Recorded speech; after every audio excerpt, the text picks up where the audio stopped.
Atlas Pandemica, Maps to a Kinder World, is a project by the Stove Network designed to encourage pioneering approaches in charting the changes that have happened since the outbreak of COVID-19 locally, and tries to navigate the way forward into a more hopeful and shared future. In this series, Stove orchestrator Matt Baker speaks with the artists, writers and researchers involved in the project, offering an insight into the process and discoveries each have made. We hope you enjoy. Welcome to Atlas Pandemica podcast number 5.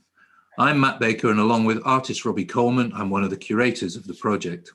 Atlas Pandemica Maps to a Kinder World is a compendium of 10 projects led by creative people, each investigating a different theme highlighted by life during the COVID pandemic. Projects work directly with people in Dumfries and Galloway, focusing on the impacts and the learning from the community's experience of the evolving pandemic. Atlas Pandemica was conceived and is managed by community-led arts organisation the Stove Network, and explores local responses to the pandemic and how these might shape new approaches to our shared future. The project is supported by Scottish Government's Supporting Communities Fund. You can find more information about the project at www.atlaspandemica.org. In this series, I'll be talking to each of the artists leading one of the Atlas explorations. And today, I'm thrilled to be joined by two for the price of one. We have Joe Hodges and my fellow Atlas Pandemica curator, Robbie Coleman. Robbie and Joe are public artists who work together as producers and curators, exploring ecological and social processes, relationships, and change. Their work responds to site and context, with exchange, generosity, and collaboration being at the centre. Hello and welcome, Robbie and Joe. Hello. Hello. You right? Yes, good, thank you. Good. Then we'll begin. Okay, from the top then. So your project's about death and dying. There's only one way to say that, really. It's about death and dying. What was it that drew you to that subject? I think for me, it's become more interesting since I was involved in supporting a very close friend through her terminal illness, and I was with her when she died. And I think it just made me realize that there aren't really enough conversations and strategies we have culturally to really explore what death, dying and grief is in our culture. And so I think since then that has been an area of interest, and this project was an opportunity to delve into that more deeply, and certainly in the context of the pandemic it became something that was much more of a kind of relevant conversation in public space as well. Yeah, I mean, it's similar to me looking after my father as he died. But we've done a variety of projects that have looked into different aspects of this area over the years, and it continues to be something interesting in the same way as Joe's saying, because it's not really public discussed in a particularly useful way. So this coming up and death being something that was being talked about every day and being a topic of conversation for literally the whole country, it seemed quite a good idea to become involved in that.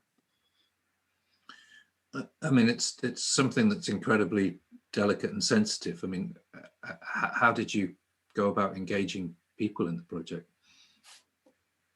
I mean, one of the things we wanted to talk about, what that happened very early on in the pandemic, was that funeral practices were changed by law really quickly because they didn't understand what the disease was. So lots of things changed in that area, as well as as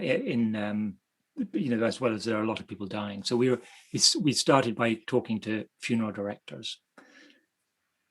Yeah, and we contacted people and asked them if they would be interested in having a conversation with us about this. And we explained about the project, and everybody we contacted was interested. And I think that the pandemic had obviously brought up so many new things to consider, and it put people such as NHS staff and funeral directors under incredible pressure, that a chance to talk to people outside that context was actually really helpful. And we found that by just asking open questions and listening to them, that they were able, in a way, they were using us as a way, like as a sounding board, to explore how they were feeling, because they hadn't often had the chance to do that in their professional lives. And so we had some very emotional conversations with people, and it felt like even just those conversations felt like a really useful thing to be doing. Yeah, I mean, I think that the people like sort of funeral directors have a sort of network of people that they talk to, but generally I don't think that they necessarily have those types of conversations with them when they're under a lot of pressure. So that was very revealing, really. It was revealing about what their roles are and how they see them, as well as just their roles now. I mean, that was fascinating. They were able to talk to us about how they felt that bereaved families had been impacted, and that was very insightful. But we also talked to people who had been bereaved during this time, not necessarily who had lost people to COVID, but had been through the complicated system of the changed rules and regulations. And actually, again, they were really happy to talk that through again as a sounding board, as to try and really work out how it had impacted them emotionally and what their feelings were. So I think we actually, by being very open, by asking open questions that people could just respond to, as give us as much personal information as they wanted, it just enabled us to have kind of gentle and thoughtful conversations with people that really felt that was appreciated by everyone we talked to. Yeah, I remember at that time, I remember being really, really moved by some of those conversations that you were relaying back to the rest of the Atlas group, and particularly around how some of the people involved in funerals were feeling that they were unable to be doing the jobs that they wanted to be doing. Yeah, that was really interesting, because I don't think people consider that actually their duties of care, that they and how they feel about that. And it was a bit of an eye opener for us as well, to realize that they go into those jobs. Some of them were starting as volunteers at 15, 16, because they feel it's a good thing to do, and their stories about why they got involved in that are fascinating. So their feeling of, I think, quite similar to the way that someone in the nursing professions and the palliative care professions were feeling about not being able to discharge their duty of care properly, and they're feeling quite sort of damaged by that, particularly in the first half of this year. And that was shared. That definitely was shared by people involved in funeral practices. The not being able to let families in to dress a body, if that is part of your tradition, that's a terrible thing to stop someone doing. Allowing only 6 people to a funeral, which means that family doesn't feel that they've done right by somebody. That's something that you only get one go at. And I think they were taking on not just how they were feeling, but actually how the people that they were looking after were feeling. It was quite upsetting, a lot of that. I think also when we asked a question to funeral directors and nurses about how they care for themselves, we really realized there was a massive emotional holding, because we did have tears and people just going, whoa, that really took me by surprise, because I think they'd just been trying to get on the best as they could under incredible pressure and holding a lot of the emotional context of the people they were working with, and then suddenly realized that they were also holding a lot of emotional stuff. So I think it was a really interesting conversation and to have, and it really helped us then kind of understand more of the context for the work that we took forward from those conversations. Yeah, I mean, all the Atlas projects were intended to be open-ended, without any ideas about how you resolve them, and our project certainly began to take shape. The certain things began to be clear, and that is the absence of a public or a sort of space to grieving, or even really talk about this stuff in. And that, without knowing how that might get dealt with, that was beginning to form in conversation between Joe and I. Because I guess having had the normal way of doing things stopped by the pandemic, I guess it does shine a light on what we were doing previously, why we were doing it, and actually make a space to question that, right? Yeah, and I think and that is carrying on. I think we might get to that later, but there's definitely implications for the future. I mean, one of the things about the funerals is that it wasn't every death was affected by that. It wasn't just about COVID, but it's about everyone dying. Every funeral was affected, and so it became, there's a sort of totality about it that was sort of very interesting from our point of view. I think as our chats went on, we we kind of seem to focus our response around ideas of loss and grief. When we started the project, we were considering the whole range of death practices, be it, end of life care, how those were impacted, as well as after death and grief. But I think it just felt like from our conversations that the interruption of rituals and cultural ways of dealing with feelings of loss and grief seemed to be to us the most important thing to focus on. Yeah, there was early on, there was a sense, to talking to people who had funerals and funeral directors, that early on there was a sense, probably shared by everybody, that this would be over in a few months, and that you could defer some sort of marking celebration, get together with your family, so you could just park it for a few weeks until the pandemic was over. And as it went on, that became very apparent to people that wasn't going to happen, and that I think a lot of people were really floundering at that point.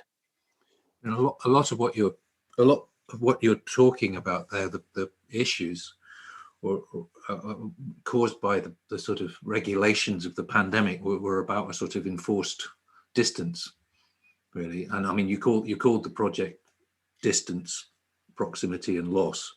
Can you say something about what you've maybe learned about distance for this project? I mean, the title came because of the physical distances involved in some of the things that were happening. The people not being able to go and hold the hand of a loved one who's dying, passing that responsibility onto a nurse who hadn't even trained in palliative care or ICU work. And so there's a whole thing about sort of being close to people and being distant that began at the beginning of our project. But as we went on, it was also becoming clear, as we heard more stories about people not being able to travel to funerals, not being able to go abroad to support somebody, or a family not be able to return to Scotland to support somebody. So it became quite central, I think.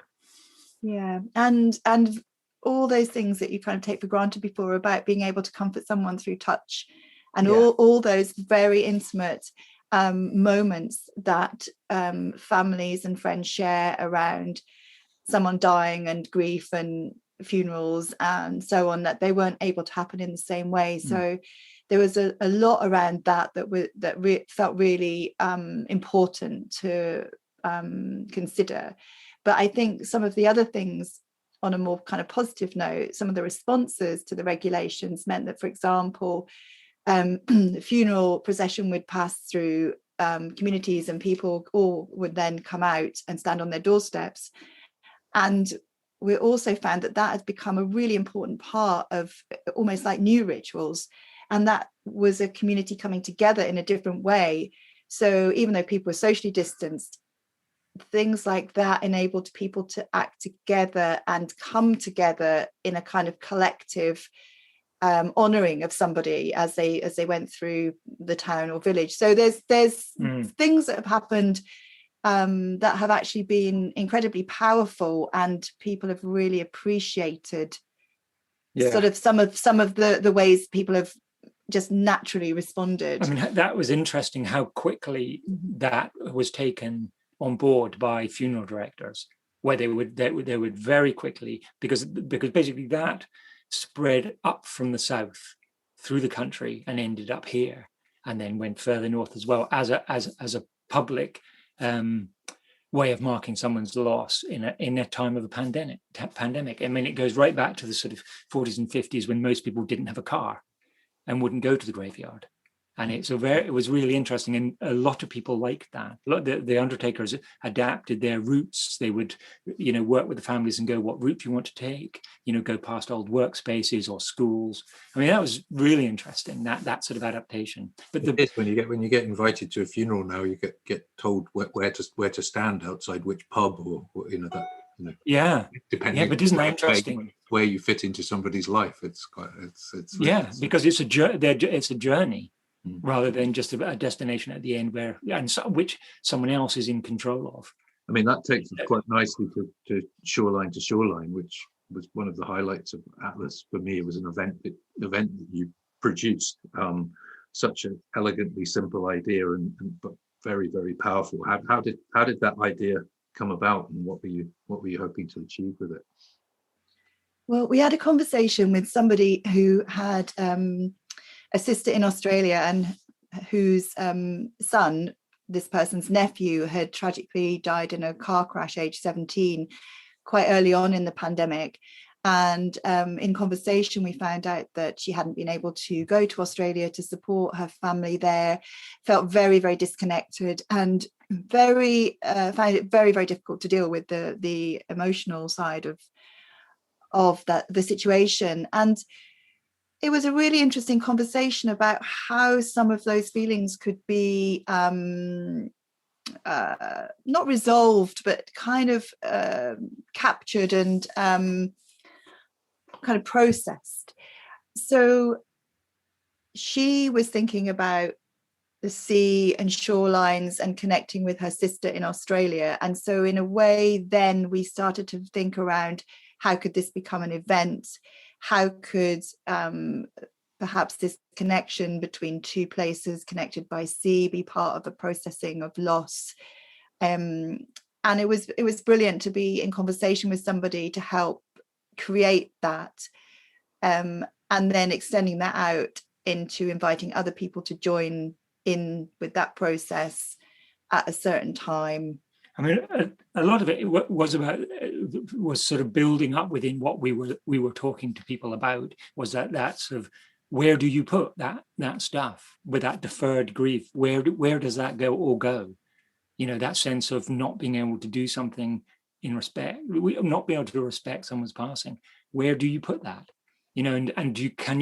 So we had already been thinking, is there ways of releasing that somewhere, and looking for a piece of landscape in which to do that in, and to be collective but separate. It sort of came together quite naturally, and the idea then from it being a personal, like a singular thing that someone might do, to being something that anyone can do anywhere, and it's actually just an idea that you just hold, and within that idea you can do whatever you want, and that sense of the collective fitted really well with what we were thinking, even though it's incredibly light and doesn't really exist. It's an ephemeral thing. Just for people who aren't familiar with the project, can you just describe exactly what happened? We sort of designated a day where we said, in Dumfries and Galloway, it'll be high tide at this time. Go to your favorite beach or somewhere on a shoreline, and you could do that at the same time as for other family members in Canada or Australia or wherever, and just basically join people in that moment. Now, you could light a fire on the beach, you could send a paper boat out, you could write people's name in the sand, you could just sit and remember. The idea is just you hold whatever you want to hold within that moment. And that the more we sort of thought about that, the more we thought that actually water is just such a nice, well, it was the first carrier frequency. That is how ideas get moved around the world. And still that is. So to extend that out into any body of water, or even a bowl of water if you can't get out of the house. My mum in Toronto did it with a bowl of water in her apartment, looking out over the St. Lawrence. But it means, it was, the idea was that, essentially you just turn up at a body of water or a coastline and connect. But knowing that other people are doing it at the same time, I think that kind of collective action, you can't be physically together, but you can make a collective act. And I think also what we realized was that loss wasn't specifically just about losing having a bereavement, that a lot of people were feeling a more general loss of freedom, loss of touch, loss of potential future. The lots of conversations around climate change, loss of biodiversity, and we just kind of felt to open that out to anybody who wanted to just think about where they were at with the kind of wider loss and have a moment to respond to that and know that other people were doing that at the same moment. And it wasn't that we didn't go, we'll all be on this beach at this particular time. There was no central point, and that was, everyone understood that really quickly, which was really, really, really great. The idea that the sea as a threshold and as a connecting thing fits in really well with that sense. And we started thinking about it in terms of sending out, sort of publicizing it as a sort of way of going, in a way as an experiment, does this piece of sort of workaday poetry actually connect with anyone? Does it resonate with anyone? And it did really well. We got some lovely responses from all over the place. People connected with members of families, in all sorts of places, and responded to it and did things that were meaningful to them. So it's really sort of like a lot of what we've been thinking about in this project is, in the absence of the collective, can you individually find meaning? And then can you individually find meaning and feel connected? And I think that's what that project was about. Do you think that wider sense of grief and loss was, you started with the death and dying idea, but from what you're saying, you expanded out into like how as a society we're dealing with a wider sense of loss, of grief. Can you say a bit more about that? I think there's just a sense that at the same time as people are trying to sort of articulate ways of grief, there's also, particularly in America, the medicalization of grief, where basically if you're grieving for after 3 weeks, it essentially becomes a mental illness, and which means you can be prescribed something. So the idea of some sort of healthy way of meditating over things that are uncomfortable or upsetting or unresolvable seems an interesting area to be working in. And I think as well, trying to recognize that everybody has been impacted by the pandemic, and I don't think there's anybody who hasn't experienced a feeling of loss on whatever scale. I mean, simply our loss of the freedom to move around where we want, and it's a massive change. It's been a massive change in all our lives, and I think that creating the Shoreline to Shoreline was just a way of recognizing that and offering an opportunity for people to reflect on where they were at in terms of feeling loss and grief on a very individual level, or on a planetary scale as well, and to kind of connect with the kind of more than us, I suppose, and connect with other people around some of these feelings, because it's quite difficult to talk about in the middle of something happening, and we just wanted to provide an opportunity, sort of opening up that space really and acknowledging it as a really real thing that is affecting those feelings of loss and grief, affecting everybody. I had lots of conversations over this year with people who were feeling a sense of loss without having lost anyone, and just there's a sense, there is this very, very strange feeling. We've never lived through a pandemic like this generation of people, or the last, and I think there's been new sensations and new feelings, and that is an opportunity, I think. I think that space that you're talking about is really one of the bits that's at the core of Atlas Pandemica, I think. I mean, it's been a lot of talk about the value of culture through the pandemic in terms of giving people something to do in terms of health and well-being, but I think you're talking about something different there. You're talking about the value of that creative process in creating a space for people to explore things further, or to actually voice things. I mean, is that how you see your creative practice generally, or is that something that's been brought to the fore by the pandemic particularly? I think we, for a long time, have always built in the idea that we're not making a single object or a single event. There's a journey to an idea, and that is part of the idea. So that journey could be a series of conversations at the site of the production of a piece of work, or it could be the piece of work. So I think we've for a long time had that as just part of what we do, and that changes every time. We don't have one way of doing anything, but we've always had that as some sort of the creation of a public space as an option, as part of what we do. Yeah, it's one of the... Sorry, Jo, on you go. I was just going to say, I think opening up site for conversation is really important, but trying to use a kind of ideas around generosity and exchange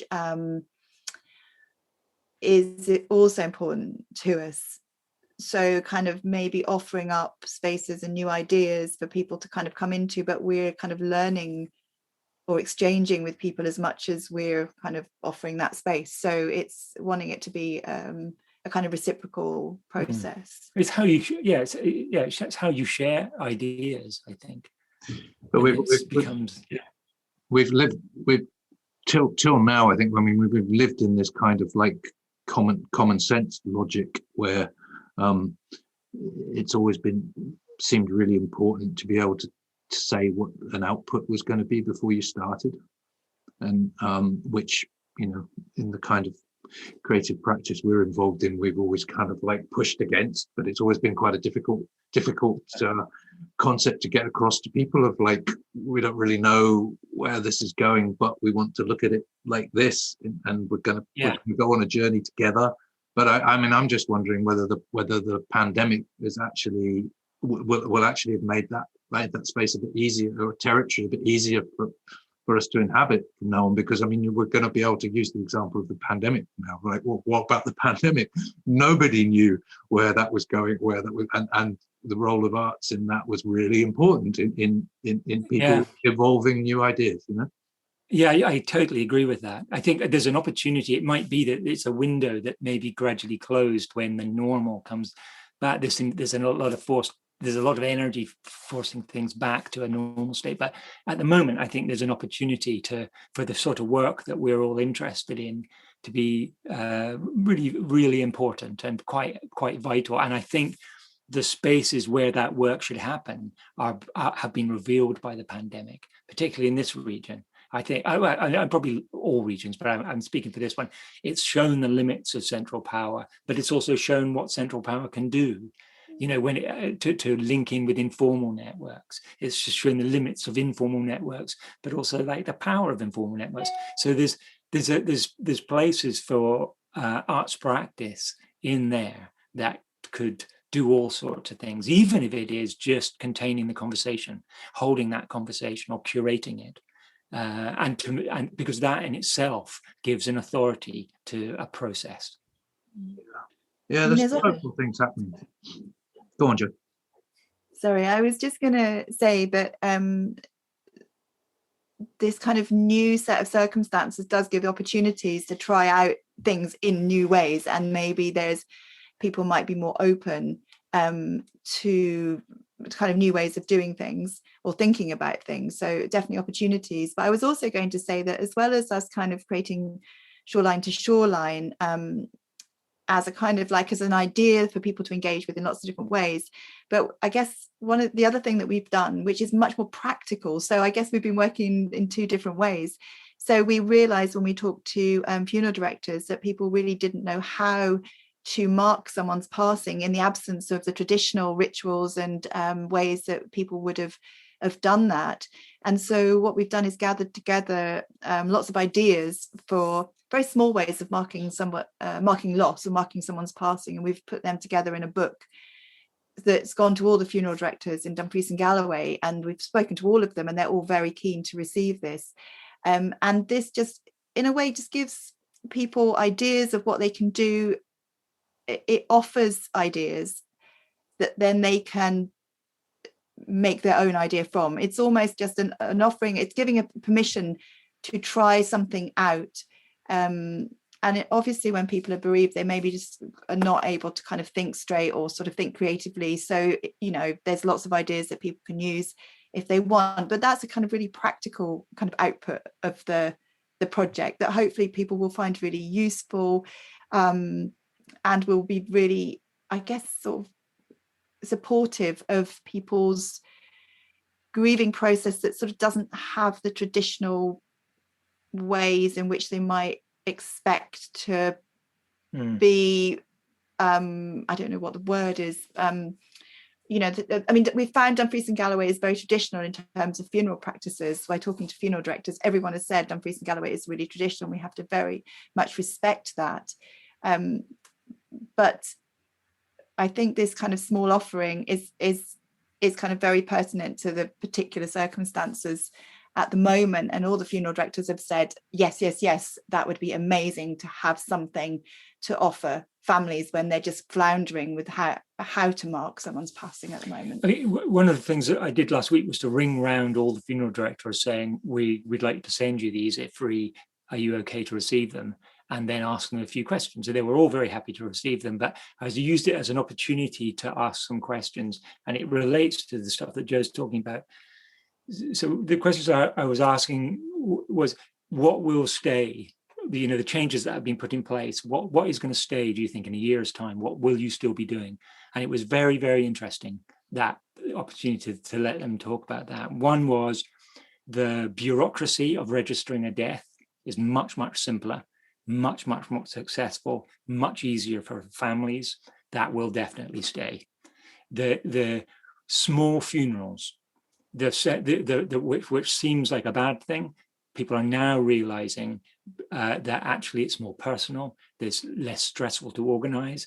The big to-do, getting 400 people in a church, the fact that just 20 people, the people that really matter, and doing something much more intimate, they think across the board, they were saying, we think that will stay. They were quite interested to see what will happen when the church is open again, and whether people will come back for lots of reasons, but one of them is that. The standing on the streets, they all liked that very much. It took them back to the sort of 50s, but they think that will stay as something. I mean, that's sort of really interesting, that thing that the families realizing that the more personal, the smaller, more personal, has more meaning, is really interesting, I think. And that fits alongside what we're doing, which is this almost like tiny gestures of remembrance. Yeah, but the way that you're able to sort of gather that, articulate it, and feed it back into the system is really lovely, I think. I mean, you mentioned that Dumfries and Galloway has been very traditional in that practice. In other ways, Dumfries and Galloway is quite untraditional, and you guys have always been amazing advocates for the region. I mean, we all sort of feel a bit strange doing this sort of out there art practice in this sort of strange corner, forgotten corner of a small country. I mean, looking at culture and what's been revealed by the pandemic, do you see any lessons there for the region? How it can activate some of the potential that we see in the way that the culture works here, but still remain itself. I mean, it's reinforced my feeling that it's a region just that's basically built on networks upon networks upon networks, and that's been revealed in the pandemic, and the value, not just the social value, but the sort of emotional value of that has been there. And I think all the projects in Atlas Pandemica have felt that at various points, that there is this sort of multi-layered social networks. I think there's more room for projects like Atlas Pandemica, and I think there's more room for more ambitious social projects that articulate that properly, so that it becomes more, people are very sort of articulate and enthusiastic about their local network and what they did in the pandemic and that sort of stuff. But I think the creative side of that and what creative practitioners can do within that needs to be the same. It needs to be advocated for. Yeah, I'm seeing that it's becoming more and more the norm here. That it's sort of that it's expected almost that there are going to be artists involved in things. Yeah, I think so. Yeah, I agree with that. Yeah, there was no. It's so funny working with what you would regard as a really conservative sector, like funeral directors, to go, "Hi, my name's Robbie. I'm an artist." Or, "Hi, my name's Joe. We're doing this." No, there's no one was going. There was no sort of confounded people. It is very interesting. Yeah. I think in 20 years' time, this region will be quite extraordinary to visit. I think as well, just following on from what Robbie was saying, there's been a huge amount of kind of mutual aid groups and compassionate neighbour groups and so on through the pandemic. And some of those networks existed already, but there's certainly kind of brought a lot of people together, and a lot more people know each other and understand what the value of those connections are. And I'm really hoping that ongoing, those informal kind of communities of care will continue and expand. And there's a compassionate communities movement in Inverclyde, started around Inverclyde but spreading across different areas of Scotland, and that is to really bring ideas around care for people who have particularly maybe specific illnesses or care needs, or supporting people at end of life and supporting people in grief, but to have those conversations and put that support in place on an informal basis, right, as part of a community, and not just leaving those things to the health and social services.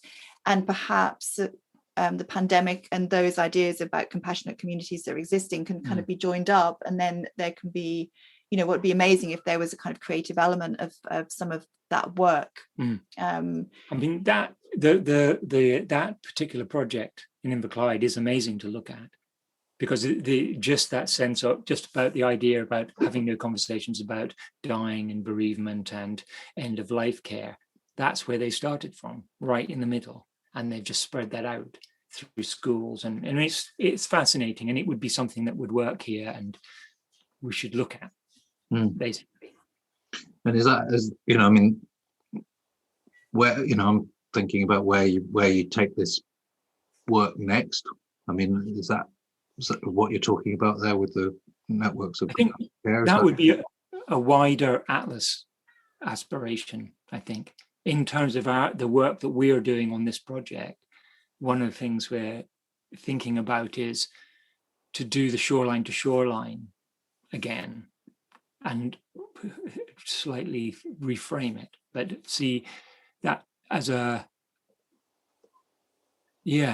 place to do, as a sort of space to have all those still complex feelings discussed. And I think with shoreline to shoreline, that's definitely something that can happen on a regular basis. And I think even as things start to open up in terms of COVID, there's a huge amount of processing that people will be doing of what's happened and will continue to happen with the pandemic. So I think things like shoreline to shoreline, spaces for people to kind of think about their feelings, think about where they're at in terms of their feelings of loss and grief, and thinking about kind of ways to mark that in a kind of physical way and a kind of collective way. I mean, it could be just like a really important ongoing kind of legacy of the work that we've started.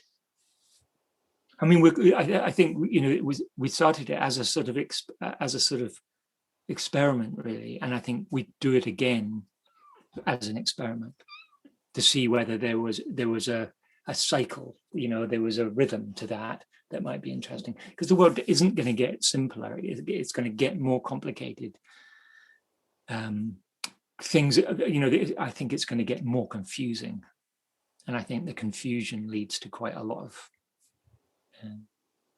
yeah, and I think just the space for acknowledging loss and grief, you know, is really important, because it like I said before, the pandemic has impacted everybody, and rather than just like brushing it aside and just sort of trying to get on or back to normal or whatever it is, however you want to say that, actually spaces for acknowledging that things have been tough, are tough, that we are experiencing senses of grief and loss, and just finding like ways of having those conversations and ways of actually processing some of that and acknowledging it. I think it's really important. But you know, finding ways to do it individually, rather than rather than go to the cenotaph or build a giant sculpture of a nurse as a memorial to COVID.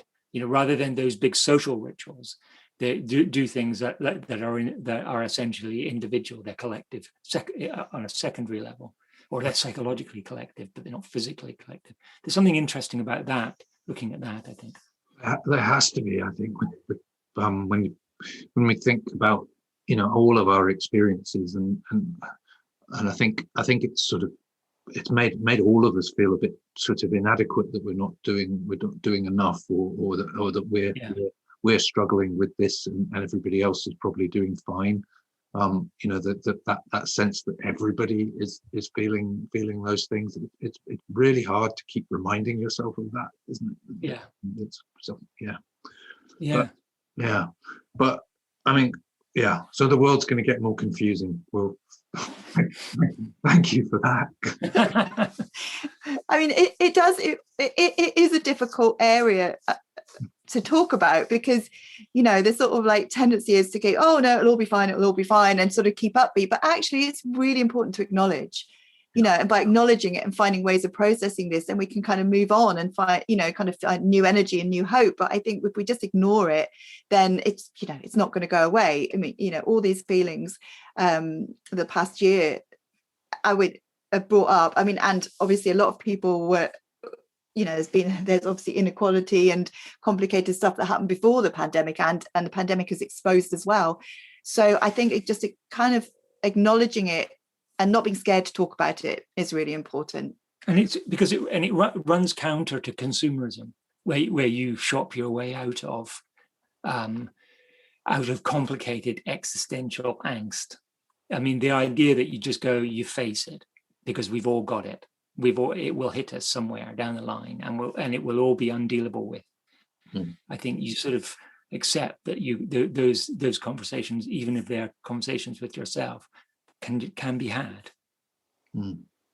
Well, yeah, and we've been having one just now.